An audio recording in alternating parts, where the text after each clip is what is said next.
So last week we looked at how oil forms, how it is extracted through wells, how we refine it, crude oil into different products. Well, it turns out that extracting and transporting oil is a big problem. And we've been doing it for well over 100 years, but along the way, we've had some pretty significant mistakes that have occurred. One of the most famous occurred in 1989. What happened was this big tanker, the oil company Exxon, crashed. It was moving by Alaska up there by Anchorage, and it crashed into a part of a rocky shore, a place called Prince William Sound, near the industrial town of Valdez that refines and stores oil. And it ended up leaking ridiculous amounts of oil all up and down the coast. Over 11 million gallons of oil were leaked. That's 260,000 barrels. The problem was that on this particular ship, the collision radar had not been working for over a year, and they knew about it. Exxon knew. And so that makes them criminally liable. They were not following all the safety regulations. And why did they not fix it? Because it was expensive. They were cutting corners, saving some cash. Scientists have looked at the results of this disaster, and you can see at the bottom, 56 days later, 2 months, some of this oil had traveled 750 kilometers down the shore. We're still seeing effects from this oil spill today, 30 years later. So pretty dramatic what happened up there, and we can't really overstate how bad it was.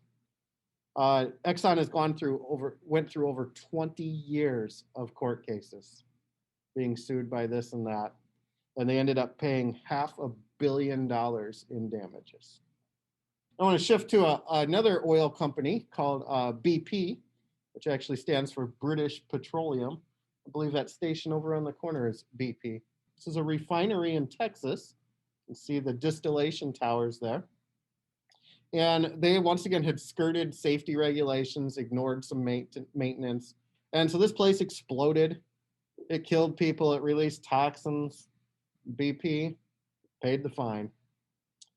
Well, the reason I brought up BP is because they are now considered responsible for the biggest oil disaster in the United States. Well, this happened in 2010. So here we see Exxon at its highest estimates, we think 30 million gallons. We're now pushing our estimates to around 200 million gallons for the Gulf spill. This is something that we call offshore drilling.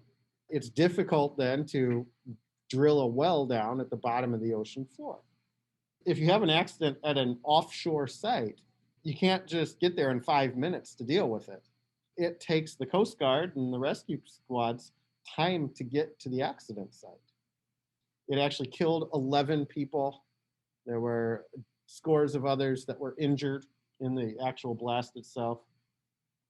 They're now saying almost 5 million barrels, 42 gallons in a barrel, 200 million gallons of oil. But here's the most troubling part. Their backup systems for containing the well all failed. The explosion damaged them, and they were not able to seal the well at the ocean floor. Because of that, the oil spewed out for, you can see, almost half a year. Environmental consequences on the shore.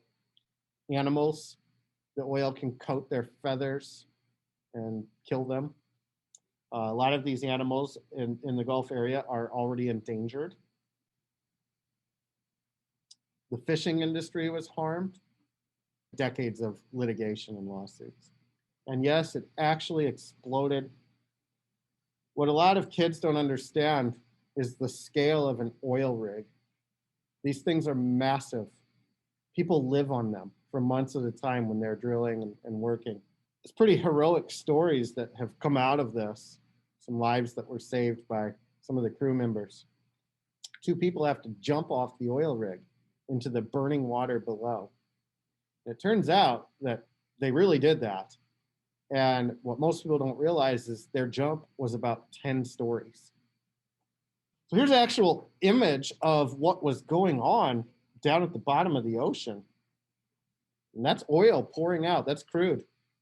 To see the damage done to really the wildlife is the heart tugging part of this.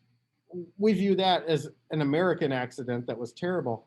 But you look at historical oil spills around the world, and wow, it's not even that big compared to some of these others.